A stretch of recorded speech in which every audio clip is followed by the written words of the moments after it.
Hello students, आप सभी का बहुत बहुत स्वागत है मेरे यूट्यूब चैनल जग फाइटर्स में। तो स्टूडेंट्स, आज हम लोग करेंगे क्लास 10 साइंस चैप्टर नंबर 2, जिसका नाम है अम्ल, क्षारक एवं लवण। तो स्टूडेंट्स, आज हम लोग इस चैप्टर के मोस्ट वीवीआई टॉपिक्स और क्वेश्चंस करेंगे जो एग्जाम में आ चुके हैं और आने की बहुत बहुत संभावना है। तो यदि स्टूडेंट आप लोग को ये वीडियो पसंद आता है तो चैनल को सब्सक्राइब और लाइक जरूर कीजिएगा। ओके, ये वीडियो देखने के बाद आप अम्ल, क्षार एवं लवण के सवालों को आग लगा देंगे। तो आइए स्टार्ट करते हैं। देखिए, मेरे पास पहला टॉपिक है अम्ल। ओके, तो सबसे पहले अम्ल के बारे में हम लोग समझते हैं, फिर इसका परिभाषा देखेंगे, फिर एग्जाम्पल देखेंगे। देखिए, अम्ल वैसा पदार्थ है। देखिए, पहले बात, अम्ल वैसा पदार्थ है जो, पहली बात क्या, स्वाद में खट्टा होता है। स्वाद में कैसा होता है? खट्टा। ये पहला बात है। ओके, दूसरा बात देखिए, ये नीला लिटमस पत्र को लाल कर देता है।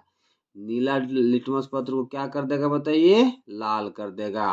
वैसे पदार्थ को क्या बोलते हैं? अम्ल। आप लोग नींबू तो टेस्ट करके देखे ही होंगे। क्या नींबू का स्वाद कैसा आता है बताइए? खट्टा, है ना। देखिए, अम्ल का एग्जाम्पल, पहला एग्जाम्पल HCl, हाइड्रोक्लोरिक अम्ल। ओके, HNO3, नाइट्रिक अम्ल, H2SO4, सल्फ्यूरिक अम्ल। ऐसे बहुत सारे एग्जाम्पल है। ओके, तो इसका परिभाषा देखते हैं। देखिए क्या कहता है कि ऐसे पदार्थ जो स्वाद में खट्टे होते हैं तथा नीले लिटमस पत्र को लाल कर देता है, क्या कहलाता है? अम्ल। एग्जाम्पल देखिए, HCl, हाइड्रोक्लोरिक अम्ल, H2SO4, सल्फ्यूरिक अम्ल, HNO3, नाइट्रिक अम्ल। ओके, देखिए, अम्ल को याद रखने का आपको एक ट्रिक बताते हैं। आपको क्या याद रखना है? अनीला। क्या याद रखना है? अनीला। अभी के लिए अ को भूल जाइए, नीला याद रखिए। नीला मतलब जो नीला को क्या करेगा? लाल करेगा। वो क्या कहलाएगा?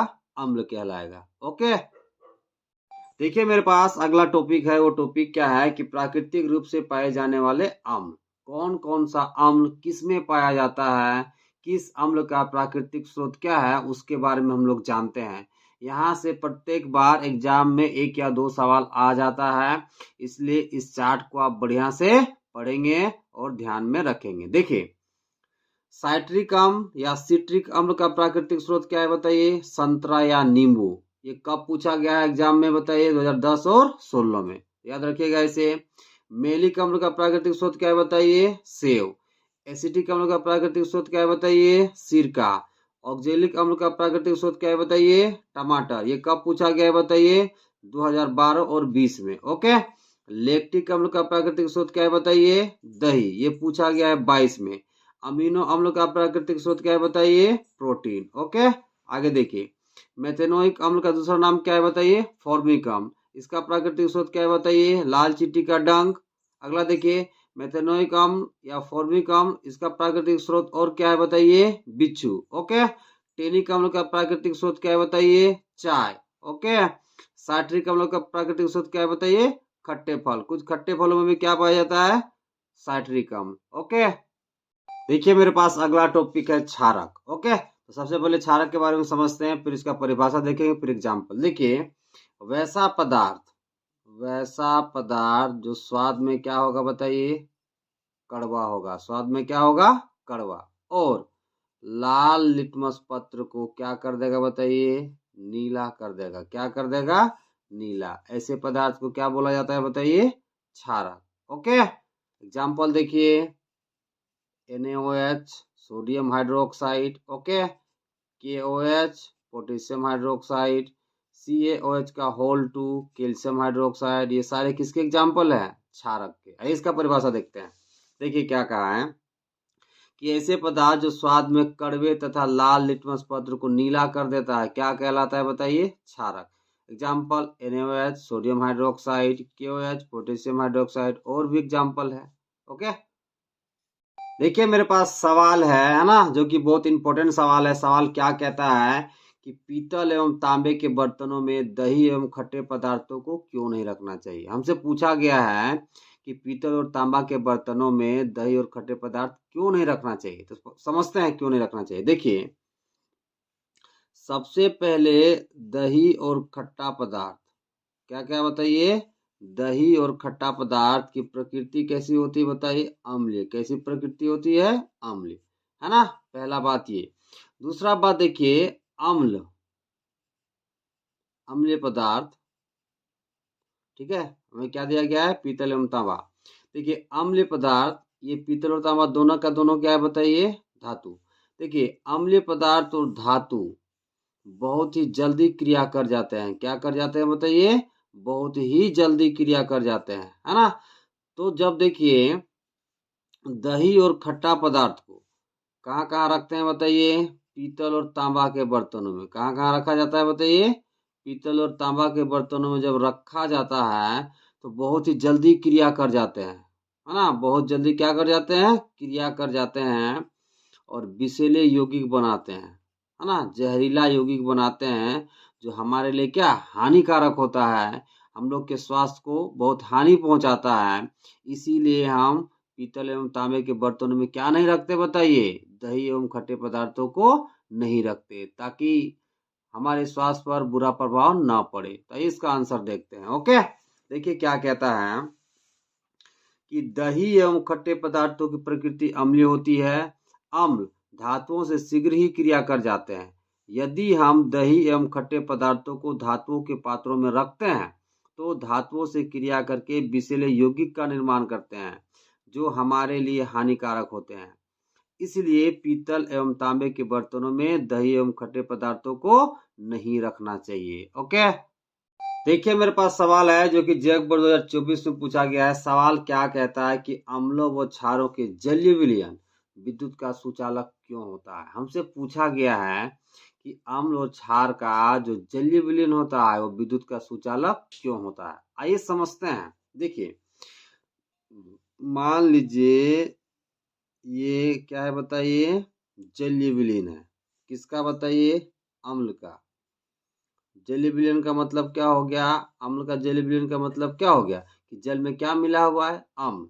तो देखिए ये जो जलीय विलयन है ये आयनीकृत होता है। आयनीकृत होने का मतलब धन आयन और ऋण आयन में टूट जाता है। तो अम्ल जलीय विलयन में आयनीकृत होकर हमें H+ देता है। क्या देता है बताइए? H+।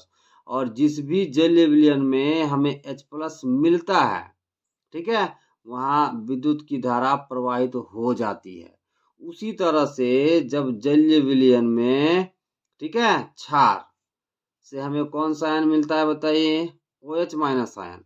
और जिस जलीय विलयन में हमें OH- आयन मिल जाता है वहां भी बहुत ही आसानी से किसकी धारा प्रवाहित हो जाती है बताइए? विद्युत की। इसीलिए अम्ल एवं क्षार का जो जलीय विलयन होता है वो किसका सुचालक होता है बताइए? विद्युत का। ओके, आइए इसका आंसर देखते हैं। देखिए अम्ल एवं क्षार जलीय विलयन में आयनीकृत होकर धन आयन एवं ऋण आयन में टूट जाते हैं। इन्हीं आयनों की उपस्थिति के कारण अम्लों एवं क्षारों के जलीय विलयन विद्युत के सुचालक होते हैं। ओके, यहाँ कारण छूटा हुआ आप लोग लिख लीजिएगा। ठीक है, यही रीजन है क्या कि विद्युत का सुचालक होता है। हाँ, अम्ल एवं क्षार का जलीय विलयन। क्यों? क्योंकि हमें क्या मिलता है अम्ल से बताइए? H+ और क्षार से क्या मिलता है बताइए? OH- ion. ओके, देखिए मेरे पास अगला सवाल है। सवाल क्या कहता है कि शुष्क हाइड्रोक्लोरिक गैस शुष्क लिटमस पत्र के रंग को क्यों नहीं बदलती है। हमसे सवाल पूछा गया है कि शुष्क जो हाइड्रोक्लोरिक गैस है वो शुष्क लिटमस पत्र के रंग को क्यों नहीं बदलती है। तो पहले समझते हैं। देखिए शुष्क हाइड्रोक्लोरिक गैस, इसमें क्या जल की मात्रा 9 के बराबर, एकदम सूखा हुआ HCl है। अब सूखा हुआ HCl होने के कारण ये आयनीकृत नहीं होता, मतलब आयनों में नहीं टूटता, और नहीं टूटने के कारण हमें H+ आयन नहीं मिलता। और जब H+ आयन नहीं मिलता तो वो अम्ल की तरह व्यवहार नहीं करता, और अम्ल की तरह व्यवहार नहीं करने के कारण वो लिटमस पत्र के रंग को नहीं बदल पाता। यही रीजन है कि जो शुष्क हाइड्रोक्लोरिक गैस है वो लिटमस पत्र के रंग को नहीं बदल पाता। दोबारा आपको समझा रहे हैं कि शुष्क HCl का मतलब क्या? सूखा HCl। सूखा HCl होने के कारण वो आयनीकृत नहीं होता और हमें क्या नहीं मिलता बताइए? H+ ion. और जिसमें H प्लस आयन नहीं मिलता वो अम्ल की तरह व्यवहार नहीं करता, और जो अम्ल की तरह व्यवहार नहीं करेगा, है ना, वो लिटमस पत्र के रंग को नहीं बदल पाएगा। ओके, देखिए इसका आंसर क्या कहता है। शुष्क हाइड्रोक्लोरिक गैस शुष्क लिटमस पत्र के रंग को नहीं बदलती क्योंकि जल की अनुपस्थिति के कारण इसका आयनीकरण नहीं होता, जिसके कारण H प्लस आयन उत्पन्न नहीं होते हैं। H प्लस की अनुपस्थिति के कारण यह अम्ल की तरह व्यवहार नहीं करता। ओके, देखिए मेरे पास अगला सवाल है जो कि मोस्ट वीवीआई सवाल है, और ये 2014 जैक बोर्ड में पूछा जा चुका है। सवाल क्या कहता है कि अम्ल को तनुकृत करते समय यह क्यों अनुशंसित करते हैं कि अम्ल को जल में मिलाना चाहिए, ना कि जल को अम्ल में। देखिए, अम्ल को तनुकृत करते हैं, तनुकृत करने का मतलब उसमें जल की मात्रा हम बढ़ाते हैं, तो उस समय क्यों अनुशंसित करते हैं। अनुशंसित का मतलब क्या हो गया, क्यों हम उसका सिफारिश करते हैं कि अम्ल को जल में मिलाना चाहिए, न कि जल को अम्ल में। तो पहले समझिए, यहाँ ये जो अम्ल है, ओके, और ये जो जल है, जब आपस में अभिक्रिया करता है, ठीक है, तो क्या निकलता है बताइए, ऊष्मा। क्या निकलता है, ऊष्मा, जिसके कारण अम्ल एवं जल की अभिक्रिया को क्या कहते हैं, ऊष्माक्षेपी। क्या कहते हैं, ऊष्माक्षेपी। अब समझिए, जब अम्ल को तनुकृत करते हैं उस समय अब अम्ल को जल में मिलाना चाहिए, न कि जल को अम्ल में। आइए समझते हैं। देखिए, यहाँ मेरे पास मान लीजिए जल है, क्या है बताइए, जल, ओके, और यहाँ मेरे पास मान लीजिए, समझ लिए, अम्ल है। क्या है, अम्ल है। पहला कंडीशन देखिए, जब अम्ल को मिलाते हैं जल में, जब अम्ल को कहाँ मिलाते हैं बताइए, जल में, तो जल की मात्रा क्या है, अधिक। तो जैसे ही अम्ल को हम जल में मिलाते हैं, तो जल में मिलते ही अम्ल और कौन, जब जल आपस में मिल जाते हैं तो क्या निकलता है बताइए, ऊष्मा। क्या निकलता है, ऊष्मा। तो चूंकि जल की मात्रा अधिक होने के कारण जो ऊष्मा निकलता है उसको जल अवशोषित कर लेता है, जिससे हमें किसी तरह की हानि नहीं होती। लेकिन जब यहाँ पे क्या है बताइए, अम्ल, तो जब हम अम्ल में जल मिलाते हैं, जल की मात्रा क्या है, कम, अम्ल की मात्रा क्या है बताइए, ज्यादा। लेकिन जब हम अम्ल में क्या मिलाते हैं, जल, तो जैसे ही जल इस अम्ल के पास पहुंचता है तो क्या निकलती है बताइए, ऊष्मा। क्या निकलती है, ऊष्मा। और इस ऊष्मा में जल की कुछ मात्रा होती है और अम्ल की भी कुछ मात्रा होती है, ठीक है, और जल की मात्रा कम होने के कारण उस ऊष्मा को अवशोषित नहीं कर पाती, और ये ऊष्मा विस्फोट के रूप में बाहर निकलती है। किसके रूप में बताइए, विस्फोट के रूप में। और जब ये विस्फोट यानी कि ऊष्मा हमारे शरीर, कपड़े या फिर चेहरे पर पड़ता है, ठीक है, तो हमारे लिए वो नुकसानदेह साबित होता है। इसीलिए यह अनुशंसित किया जाता है कि जल को अम्ल में नहीं मिलाना चाहिए।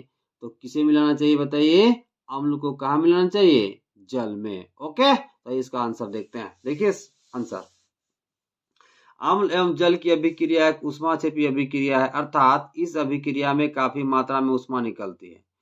तनु अम्ल तैयार करने के लिए सांद्र अम्ल को जब जल में डाला जाता है तो उत्पन्न ऊष्मा जल की अधिक मात्रा द्वारा अवशोषित कर लिया जाता है। लेकिन जब जल को सांद्र अम्ल में डाला जाता है तो ऊष्मा की बड़ी मात्रा तुरंत निकलती है। यह ऊष्मा जल की कुछ मात्रा को विस्फोट के साथ भाप में बदल देती है, जो हमारे चेहरे एवं कपड़े को नुकसान पहुंचा सकता है। इसलिए तनु अम्ल तैयार करने के लिए अम्ल को जल में मिलाना चाहिए, न कि जल को अम्ल में। ओके, देखिए अगला सवाल मेरे पास है जो कि मोस्ट वीवीआई सवाल है, और ये जैक 2012 और 23 में पूछा जा चुका है। सवाल क्या कहता है कि आश्रित जल विद्युत का चालन क्यों नहीं करता जबकि वर्षा जल होता है ना। देखिए यहाँ समझिए, सबसे पहले आश्रित जल के बारे में समझिए कि आश्रित जल विद्युत का चालन क्यों नहीं करता जबकि वर्षा जल करता है। देखिए, मान लीजिए कोई मेरे पास ये बर्तन है, ठीक है, ये क्या है बताइए, बर्तन, हाँ, और इसके ऊपर में कोई ढक्कन है, ओके, हम यहाँ से हीट दे रहे हैं, क्या दे रहे हैं, हीट, ठीक है, और इस बर्तन में क्या भरा हुआ है, पानी। तो जैसे हम हीट दिए तो पानी किस में बदलेगा, वाष्प में। तो ये वाष्प जाकर के बर्तन का जो ढक्कन है उसके निचले हिस्सा में जमा होगा, ठीक है। और जो बर्तन के निचली हिस्सा में जमा होता है, ठीक है, उसको एक कंटेनर में जमा किया जाता है, तो वैसे जल को क्या बोलते हैं? आश्रित जल। अब देखिए, वैसे जमा हुए जल में लवण और गैस नहीं पाया जाता। लवण और क्या नहीं पाया जाता बताइए? गैस। और लवण और गैस नहीं पाए जाने के कारण उसका आयनीकरण नहीं होता। क्या नहीं होता बताइए? आयनीकरण नहीं होता, मतलब हमें H+ आयन और OH- आयन नहीं मिलता। ओके, जिसके कारण ये विद्युत का चालन नहीं करता। ओके, आप समझिए वर्षा जल के बारे में। देखिए, वर्षा जल में कई गैसें होती है। वर्षा जल में क्या होती है बताइए? कई गैसें, जैसे CO2, ओके, SO2। ये CO2 और SA2 है ना, SO2, ओके। देखिए, वर्षा के बूंदों के साथ या जल के बूंदों के साथ, समझ रहे हैं, मिल के H2CO3 बना लेता है, मतलब कार्बोनिक एसिड बनाता है। ओके, और SO2 जल की बूंदों के साथ मिल करके H2SO4 बनाता है। ओके, और चूंकि ये अम्ल हो गया और ये आसानी से आयनीकृत हो जाता है, मतलब H+ आयन में टूट जाता है। और जो H+ आयन में टूटता है वो किसका चालन करता है बताइए? विद्युत का। यही कारण है कि वर्षा का जल विद्युत का चालन करता है, जबकि आश्रित जल विद्युत का चालन नहीं करता। तो ये इसका आंसर देखते हैं। ओके, देखिए, आश्रित जल में विद्युत का चालन नहीं होता क्योंकि आश्रित जल का आयनीकरण नहीं होता, इसमें लवण एवं गैस नहीं होता। जबकि वर्षा जल में कई गैसें जैसे CO2 एवं SO2 घुली होती है, जो जल की बूंदों के साथ मिलकर कार्बोनिक अम्ल H2CO3 तथा सल्फ्यूरिक अम्ल H2SO4 बनाती है। इन अम्लों का आसानी से आयनीकरण हो जाता, जिसके कारण उसमें विद्युत का चालन सुगमता पूर्वक हो जाता है। ओके, देखिए मेरे पास अगला सवाल है जो कि जेक बोर्ड 2015 में पूछा गया है। सवाल क्या कहता है कि जल की अनुपस्थिति में अम्ल का व्यवहार अम्लीय क्यों नहीं होता? हाँ, मतलब जब जल नहीं रहता तब अम्ल का व्यवहार अम्लीय क्यों नहीं होता? समझिए पहले। देखिए, अम्ल से हमें क्या मिलता है बताइए? H+ ion. ओके, और जब H+ जल के साथ मिल जाता है तो हमें क्या मिलता है बताइए? H3O+, मतलब हाइड्रोनियम आयन मिलता है। क्या मिलता है?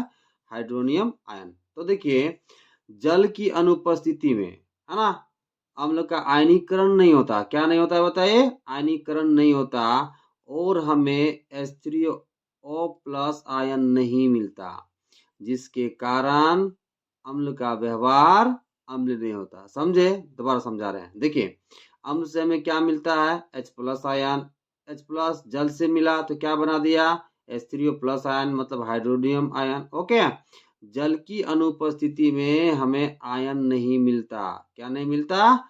आयन नहीं मिलता, जिसके कारण H3O+ उत्पन्न नहीं हो पाता, और ये उत्पन्न नहीं होने के कारण अम्ल का व्यवहार अम्लीय नहीं होता। ओके, देखिए इसका उत्तर। जल अम्लों के साथ अभिक्रिया करके हाइड्रोनियम आयन उत्पन्न करता है। जल की अनुपस्थिति में अम्ल आयनीकृत नहीं होते हैं और H3O+ आयन उत्पन्न नहीं करते। इसी कारण जल की अनुपस्थिति में अम्ल का व्यवहार अम्लीय नहीं होता। ओके, देखिए अगला टॉपिक है मेरे पास प्रबल अम्ल। हाँ, अभी जो बताने वाले हैं ये टॉपिक MCQ के लिए बहुत ही इंपॉर्टेंट है। ध्यान से पढ़िएगा और दिमाग में याद रखिएगा। देखिए, प्रबल अम्ल क्या होता है कि वैसे अम्ल जो जलीय विलयन में पूरी तरीके से आयनीकृत हो जाते हैं, मतलब प्लस माइनस में टूट जाते हैं, और हाइड्रोनियम आयन H3O+ आयन का उच्च सांद्रता उत्पन्न करते हैं, प्रबल अम्ल कहलाते हैं। देखिए, प्रबल अम्ल के एग्जाम्पल HCl, हाइड्रोक्लोरिक अम्ल, H2SO4, सल्फ्यूरिक अम्ल, HNO3, नाइट्रिक अम्ल। ये सारे अम्ल याद रखिएगा, MCQ में पक्का आएंगे। ओके, आगे देखिए दुर्बल अम्ल के बारे में कि वैसे अम्ल जो जलीय विलयन में आंशिक रूप से आयनीकृत होते हैं और हाइड्रोनियम आयन की निम्न सांद्रता उत्पन्न करते हैं, दुर्बल अम्ल कहलाते हैं। ओके, मतलब पूरा पूरी क्या आयनों में नहीं टूटता, थोड़ा बहुत टूटता है, वैसे अम्ल को क्या बोलते हैं? दुर्बल अम्ल। एग्जाम्पल देखिए, CH3COOH एसिटिक अम्ल, H2CO3 कार्बोनिक अम्ल, HCOOH फॉर्मिक अम्ल, COOH का होल 2 ऑक्जेलिक अम्ल, H2SO3 सल्फ्यूरस अम्ल। ओके, आगे देखिए अगला टॉपिक है प्रबल क्षारक। किसको कहेंगे कि वैसे क्षारक जो जलीय विलयन में पूरी तरह से आयनीकृत हो जाती है और OH माइनस आयन की उच्च सांद्रता उत्पन्न करते हैं, प्रबल क्षारक कहलाता है। ओके, तो देखिए जो क्या जलीय विलयन में पूरी तरीके से क्या होगा, आयनीकृत, और कौन सा आयन देगा, OH माइनस आयन की उच्च सांद्रता देगा, उसको क्या बोलेंगे, प्रबल क्षारक। एग्जाम्पल देखिए NaOH sodium hydroxide, KOH potassium hydroxide, CaOH का होल 2 कैल्शियम हाइड्रोक्साइड। ओके, आगे देखिए है दुर्बल क्षारक। दुर्बल क्षारक में क्या होता है कि वैसे क्षारक जो जलीय विलयन में आंशिक रूप से आयनीकृत होते हैं तथा OH माइनस आयन की निम्न सांद्रता उत्पन्न करते हैं। देखिए पूरा पूरी तरीके से है ना आयनीकृत नहीं होंगे, है ना, कम मात्रा में होंगे और OH माइनस आयन की निम्न सांद्रता उत्पन्न करेंगे, वैसे क्षारक को क्या बोलेंगे, दुर्बल क्षारक। जैसे एग्जाम्पल है MgOH का होल 2, है ना, magnesium hydroxide, NH4OH, ammonium hydroxide. अभी जो चार बताए ना, प्रबल अम्ल, दुर्बल अम्ल, प्रबल क्षारक, दुर्बल क्षारक, ये MCQ में आएंगे ही आएंगे, पक्का आएंगे। देखिए मेरे पास अगला मोस्ट VVI टॉपिक है जो कि जेक बोर्ड 2017 और 10 में पूछा गया है। वो टॉपिक क्या है, उदासीनीकरण अभिक्रिया। तो आइए समझते हैं कि उदासीनीकरण अभिक्रिया क्या है। देखिए कि जब अम्ल और क्षार की अभिक्रिया होती है, किसकी किसकी बताइए, अम्ल की और क्षार की, तो हमें क्या मिलता है बताइए, लवण और जल। क्या क्या मिलता है बताइए, लवण और जल। तो वैसी अभिक्रिया जिसमें अम्ल और क्षार आपस में मिलेंगे और क्या हमें देंगे, लवण और जल, वैसी अभिक्रिया को क्या बोलते हैं, उदासीनीकरण अभिक्रिया। जैसे देखिए यहाँ पे HCl किसके साथ मिल रहा है बताइए, NaOH के साथ। देखिए H के ऊपर सिंगल पॉजिटिव, Cl के ऊपर सिंगल नेगेटिव, Na के ऊपर सिंगल पॉजिटिव, OH के ऊपर सिंगल नेगेटिव। ओके, तो यहाँ पे देखिए प्लस और माइनस मिला और क्या बना दिया, NaCl मतलब लवण बना दिया। OH और H मिला और क्या बना दिया बताइए, जल। तो देखिए ये लवण हो गया, ओके, और ये क्या हो गया, जल। तो वैसी अभिक्रिया जिसमें अम्ल और क्षार आपस में अभिक्रिया करते हैं और क्या देते हैं बताइए, लवण और जल, क्या कहलाता है, उदासीनीकरण अभिक्रिया। इसमें क्या होता है, अम्ल और क्षार एक दूसरे को उदासीन कर देते हैं, अर्थात अम्ल में अम्ल का गुण नहीं रह जाता और क्षार में क्षार का गुण नहीं रह जाता। आइए इसका परिभाषा देखते हैं। देखिए वैसी अभिक्रिया जिसमें अम्ल क्षारकों से अभिक्रिया करके लवण एवं जल बनाता है तथा एक दूसरे को उदासीन कर देता है, उदासीनीकरण अभिक्रिया कहलाता है। मतलब क्या हो गया कि अम्ल और क्षार आपस में अभिक्रिया करेंगे और क्या देंगे बताइए, लवण और जल, और एक दूसरे को उदासीन कर देगा, मतलब अम्ल में अम्ल का गुण नहीं रहेगा और क्षार में क्षार का गुण नहीं। ओके, एग्जाम्पल देखिए NaOH HCl के साथ अभिक्रिया कर रहा है और क्या दे रहा है, NaCl, और क्या दे रहा है, जल, मतलब लवण, और क्या दे रहा है, जल। उसी तरह से KOH HCl के साथ अभिक्रिया कर रहा है और क्या दे रहा है, KCl, लवण और जल। ओके, देखिए मेरे पास अगला टॉपिक है पीएच स्केल। आइए समझते हैं पीएच स्केल के बारे में। देखिए मान लीजिए कोई जलीय विलयन है, क्या है बताइए, कोई जलीय विलयन है, तो इस जलीय विलयन में H+ आयन की उपस्थिति के जांच के लिए, देखिए समझिए ये कोई जलीय विलयन है, तो इस जलीय विलयन में H+ आयन की उपस्थिति के जांच के लिए ओके एक स्केल विकसित किया गया। क्या विकसित किया गया बताइए, स्केल, और उसी स्केल का नाम क्या है बताइए, पीएच स्केल। ओके, अब देखिए यहाँ समझिए, मान लीजिए पीएच स्केल है। ओके, पीएच स्केल में अंकित रहता है 0 से लेकर कहाँ तक बताइए, 14 तक। ओके, देखिए मान लीजिए बीच बीच में 7 है। ओके, 7 उदासीन रहता है, 7 को क्या माना गया है, उदासीन। 7 से कम वाले को अम्ल माना गया है, क्या माना गया है बताइए, अम्ल, और 7 से अधिक वाले को क्षार। ओके, अब देखिए पीएच का वैल्यू निकालने के लिए ये फॉर्मूला का यूज किया जाता है, -log H+। ओके, इस फॉर्मूला का यूज करके किसका मान निकाला जाता है बताइए, पीएच का। ओके, आइए इसका परिभाषा देखिए। देखिए क्या कहता है कि किसी जलीय विलयन में H+ आयन की सांद्रता की जांच के लिए एक स्केल विकसित किया गया जिसे पीएच स्केल कहा जाता है। ओके, देखिए समझिए, ये मान लीजिए पीएच स्केल है, ठीक है। यहाँ कितना अंकित रहता है बताइए, 0 से लेकर के 14 तक। 7 को क्या माना गया है, उदासीन। 7 से कम वाले को बताइए अम्ल, 7 से अधिक वाले को क्षार। और पीएच मान निकालने के लिए एक सूत्र है, वो सूत्र क्या है कि पीएच बराबर -log H+। ओके, देखिए मेरे पास अगला टॉपिक है। वो टॉपिक क्या है कि ताजे दूध का पीएच मान 6 होता है, दही बन जाने पर उसके पीएच मान में क्या परिवर्तन होता है, समझिएगा। ताजा दूध है, कौन सा दूध है बताइए, ताजा दूध। इसका पीएच मान अभी कितना है, 6। जब ये दही बन जाता है, क्या बन जाता है, दही, तो इसका पीएच मान घट जाता है। पीएच मान क्या होता है, घट जाता है। क्यों घटता है बता रहे हैं, देखिए दही में कौन सा जीवाणु पाया जाता है बताइए, लैक्टोबैसिलस। कौन सा बताइए, लैक्टोबैसिलस। ये जीवाणु लैक्टिक अम्ल उत्पन्न करता है। क्या उत्पन्न करता है बताइए, लैक्टिक अम्ल उत्पन्न करता है। ओके, और लैक्टिक अम्ल उत्पन्न होने के कारण दही में H+ आयन की सांद्रता बढ़ जाती है, जिसके कारण दही की जो प्रकृति है वो क्या बन जाती है, अम्लीय। ओके, और इसका पीएच मान घट जाता है। ओके, देखिए उत्तर इसका, ताजे दूध का पीएच मान 6 होता है, दही बन जाने पर इसका पीएच मान घटकर कम हो जाएगा, क्योंकि लैक्टोबैसिलस नामक जीवाणु लैक्टिक अम्ल उत्पन्न करते हैं। इससे दही में H+ आयन की सांद्रता बढ़ जाती है, जिससे दही की प्रकृति अम्लीय हो जाती है। ओके, देखिए मेरे पास अगला सवाल है जो कि जेक बोर्ड 2011 में पूछा गया। सवाल क्या कहता है कि एक ग्वाला ताजे दूध में बेकिंग सोडा मिलाता है। सवाल पहला है, ताजे दूध में पीएच का मान 6 बदलकर थोड़ा क्षारीय बना लेता है, क्यों। सवाल क्या पूछा है कि एक ग्वाला है, वो ताजे दूध में क्या मिलाता है बताइए, बेकिंग सोडा, और उसका पीएच मान 6 बदलकर थोड़ा क्षारीय क्यों बना लेता है।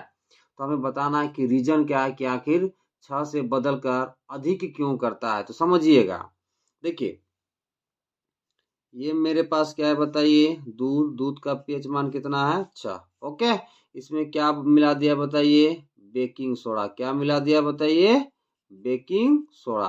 तो जैसे ही बेकिंग सोडा मिलाया जाता है ताजे दूध में, तो उसका पीएच मान बढ़ जाता है। उसका पीएच मान क्या होता है बताइए, बढ़ जाता है। पीएच मान क्या होता है बताइए, बढ़ जाता है। और पीएच मान बढ़ने के कारण, ओके, उसकी प्रकृति कैसी हो जाती है बताइए, क्षारीय। और क्षारीय प्रकृति होने के कारण वो दूध है कि ज्यादा दिन तक खराब नहीं होता। ज्यादा दिन तक क्या नहीं होता बताइए, खराब नहीं होता। साथ ही साथ वो खट्टा भी नहीं होता। इसीलिए ग्वाला ताजे दूध में क्या मिलाता है बताइए, बेकिंग सोडा, और उसका पीएच मान 6 से बदलकर क्या अधिक कर लेता है। ओके, देखिए इसका उत्तर, ताजे दूध का पीएच मान 6 होता है, इसमें ग्वाला थोड़ा बेकिंग सोडा मिला देता है, इससे दूध का पीएच मान बढ़ जाता है तथा यह क्षारीय हो जाता है। क्षारीय होने के कारण दूध काफी लंबे समय तक खट्टा नहीं होता एवं खराब नहीं होता। ओके, देखिए इसका बी पार्ट। सवाल क्या कहता है कि दूध को दही बनने में अधिक समय क्यों लगता है। ओके, तो देखिए दूध का पीएच मान कितना होता है, 6। जब ग्वाला इसमें क्या मिला देता है बताइए, बेकिंग सोडा। क्या मिला देता है, बेकिंग सोडा, जिससे इसका पीएच मान 7 से अधिक हो जाता है। 7 से क्या हो जाता है बताइए, अधिक हो जाता है। और 7 से घटने में उसको अधिक समय लगता है। क्या लगता है बताइए, अधिक समय। इसी कारण दूध को दही बनने में क्या अधिक समय लगता है। ओके, देखिए इसका उत्तर, क्योंकि ताजे दूध का पीएच मान 6 होता है, बेकिंग सोडा मिला देने पर इसका पीएच मान 7 से अधिक हो जाता है। पीएच मान के घटने में थोड़ा अधिक समय लगता है, इसलिए दूध को दही बनने में अधिक समय लगता है। ओके, देखिए मेरे पास अगला सवाल है जो कि जेक बोर्ड 2020 में पूछा गया। सवाल क्या कहता है कि क्षार क्या है, क्या क्षारीय विलयन में भी H+ आयन होते हैं, अगर हाँ तो ये क्षारीय क्यों होते हैं। पहले समझिए, क्षार किसको बोलते हैं बताइए, जो स्वाद में कैसा होता है, कड़वा होता है। ओके, और लाल लिटमस पत्र को क्या कर देता है, नीला कर देता है, वो क्या कहलाता है बताइए, क्षार। अब देखिए क्षारीय विलयन में, देखिए ये मान लीजिए क्षारीय विलयन है। ओके, कैसा विलयन मान लेंगे? क्षारीय विलयन।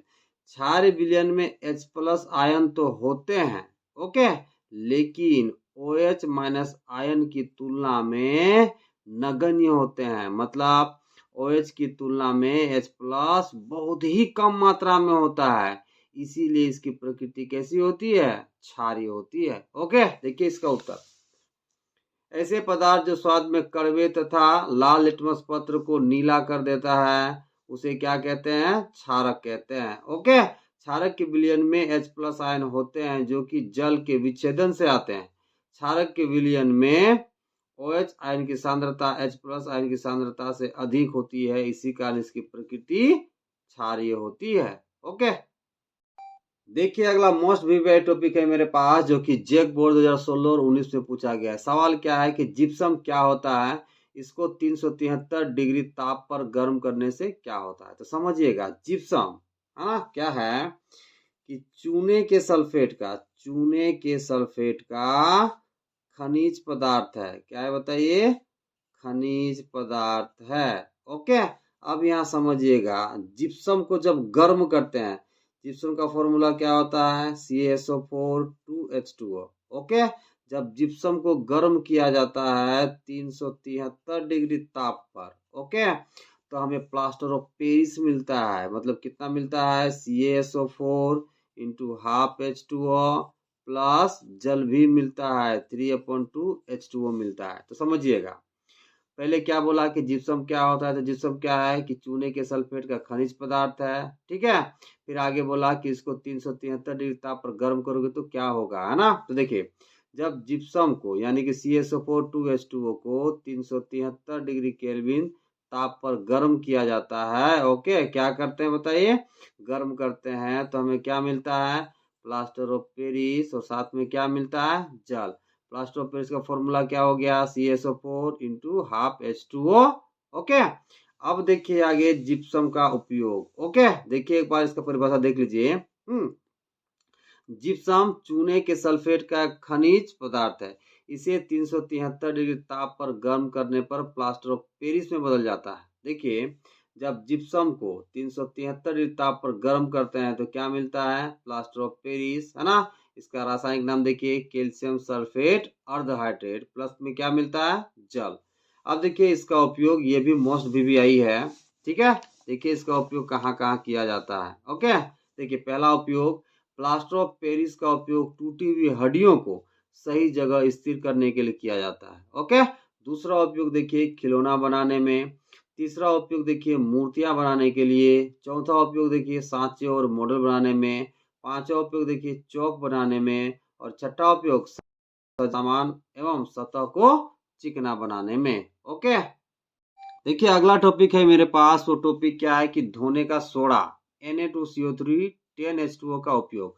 तो देखिए धोने के सोडे का उपयोग हम लोग कहाँ कहाँ करते हैं, ये समझते हैं। ये आपका 2014 जैक बोर्ड में पूछा जा चुका है। देखिए इसका उपयोग, पहला उपयोग देखिए घरों में साफ सफाई के लिए। तो घर में जो साफ सफाई करते हैं उसमें किसका उपयोग करते हैं? धोने का सोडा का। दूसरा उपयोग जल की अस्थायी कठोरता को दूर करने के लिए। तीसरा उपयोग साबुन एवं कांच उद्योग में। चौथा उपयोग कागज, पेंट एवं वस्त्र उद्योग में। पांचवा उपयोग अपमार्जक के रूप में। और छठा उपयोग प्रयोगशाला में अभिकर्मक के रूप में। अपमार्जक क्या होता है? एक प्रकार का डिटर्जेंट पाउडर होता है। ओके, और अभिकर्मक क्या होता है बताइए? जो रिएक्शन को उत्पन्न करवाए वैसे पदार्थ को क्या बोलते हैं? अभिकर्मक। ओके, देखिए मेरे पास अगला टॉपिक है जो कि जैक बोर्ड 2012 में पूछा गया था MCQ में।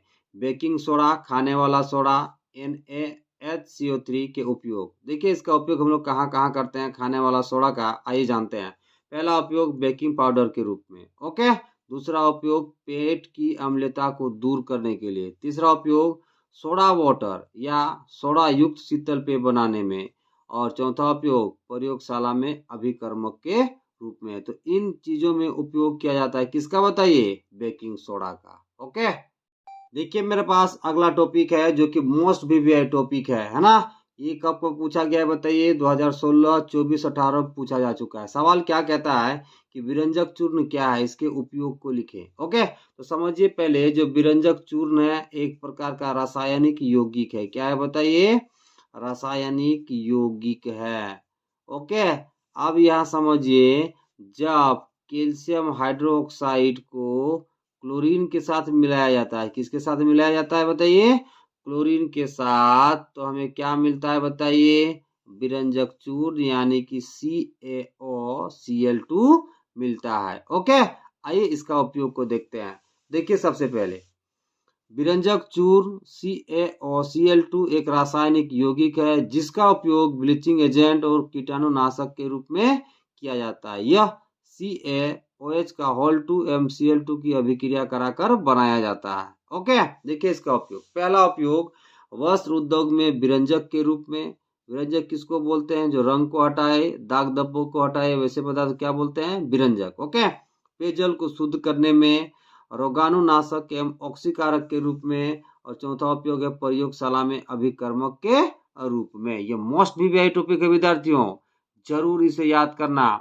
और वीडियो पसंद आया हो तो लाइक सब्सक्राइब पक्का करिएगा। ओके, देखिए अगला टॉपिक है मेरे पास, साधारण नमक के उपयोग, जिसका सूत्र क्या होता है बताइए? NaCl। अब देखिए, साधारण नमक का हम लोग उपयोग कहाँ कहाँ करते हैं, आइए जानते हैं। पहला उपयोग साधारण नमक के रूप में, यानी कि खाने के रूप में। ओके, दूसरा खाद्य परिरक्षण में। परिरक्षण का मतलब क्या होता है? किसी चीज को बचाना। और खाद्य पदार्थ का मतलब क्या? जो पदार्थ हम लोग खाते हैं उसको बचाने में भी इसका उपयोग किया जाता है। ओके, और तीसरा उपयोग NaOH, Na2CO3 और NaHCO3 आदि बनाने में भी साधारण नमक का उपयोग किया जाता है। देखिए मेरे पास अगला टॉपिक है जो कि जैक बोर्ड 2013 में पूछा गया था। सवाल क्या है कि एक शीतल पेय का pH 4 है, नीले एवं लाल लिटमस विलयनों पर इसकी क्या क्रिया होगी? तो समझिएगा, मेरे पास क्या है बताइए? एक शीतल पेय है जिसका pH मान कितना दे रखा है बताइए? 4। अब इसका pH मान 4 है। ओके, तो इसकी प्रकृति कैसी होगी? अम्लीय। अब हमसे क्या पूछा गया है कि नीले एवं लाल लिटमस पत्र पर इसकी क्या क्रिया होगी? तो समझिएगा, एक कैसा लिटमस है बताइए? नीला। दूसरा कैसा है बताइए? लाल। अब समझिएगा कि इस शीतल पेय का pH मान कितना है? 4। इसकी प्रकृति क्या है? अम्लीय। जब नीला लिटमस पत्र पर हम डालेंगे तो वो कैसा हो जाएगा बताइए? लाल, क्योंकि इसकी प्रकृति कैसी है? अम्लीय। लेकिन जब लाल लिटमस पत्र पर डालेंगे तो इस पर कोई प्रभाव नहीं पड़ेगा। ओके, तो देखिए इसका उत्तर, जिस शीतल पेय का pH मान 4 है वह नीले लिटमस पत्र को लाल कर देगा और लाल लिटमस पत्र पर इसका कोई प्रभाव नहीं पड़ेगा। ओके, अब हम लोग करने वाले हैं एक एक अंक वाले प्रश्न, जो कि बहुत ही मोस्ट वीवीआई है और एग्जाम में बहुत बार आ चुका है। ओके, देखिए सवाल नंबर 16 है कि अम्ल के जलीय विलयन में क्या उत्पन्न होते हैं? तो बताइए क्या उत्पन्न होता है? H+ ion. ये सवाल पूछा है 22 और 24 में। 17वां सवाल देखिए कि विरंजक चूर्ण का रासायनिक सूत्र क्या है? तो क्या होता है बताइए? CaOCl2। ये कब कब पूछा है बताइए? 16, 22, 24 में। अगला सवाल 18 नंबर देखिए कि CaSO4 हाफ H2O का सामान्य नाम क्या है? तो क्या है बताइए? Plaster of Paris. इसका रासायनिक नाम बताइए?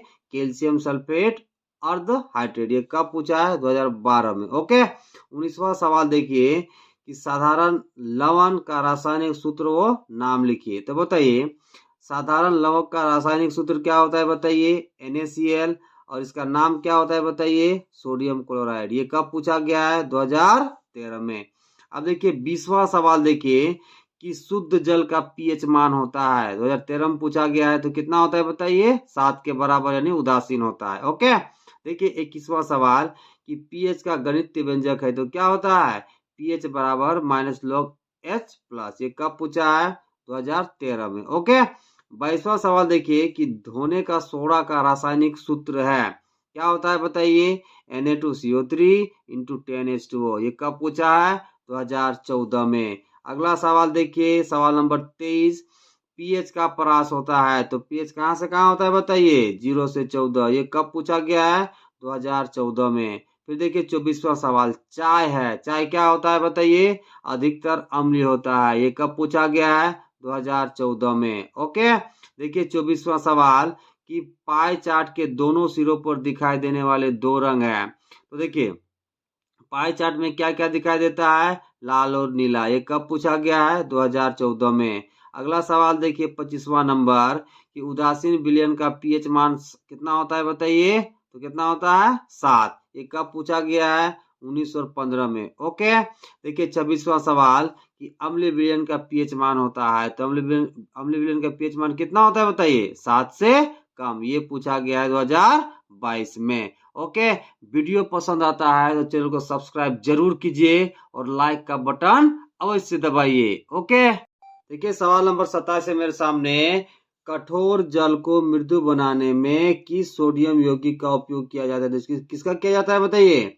सोडियम कार्बोनेट का। फॉर्मूला क्या होता है? Na2CO3 into 10H2O। ये कब पूछा गया बताइए? 2017 में। देखिए 28वां सवाल कि कौन सा पदार्थ लाल लिटमस पत्र को नीला कर देता है? तो कौन करता है? क्षार। ये पूछा गया है 2022 में। ओके, देखिए 29वां सवाल कि नीला लिटमस पेपर किससे लाल हो जाता है? तो बताइए नीला लिटमस पत्र में हम क्या डालने पर वो लाल हो जाता है बताइए? तो अम्ल से। किससे हो जाता है? अम्ल से। ये सवाल पूछा गया है 23 में। ओके, देखिए 30वां सवाल कि जिप्सम का रासायनिक सूत्र है, तो जिप्सम का कितना होता है? CaSO4 into 2H2O। ये सवाल भी पूछा गया है 2023 में।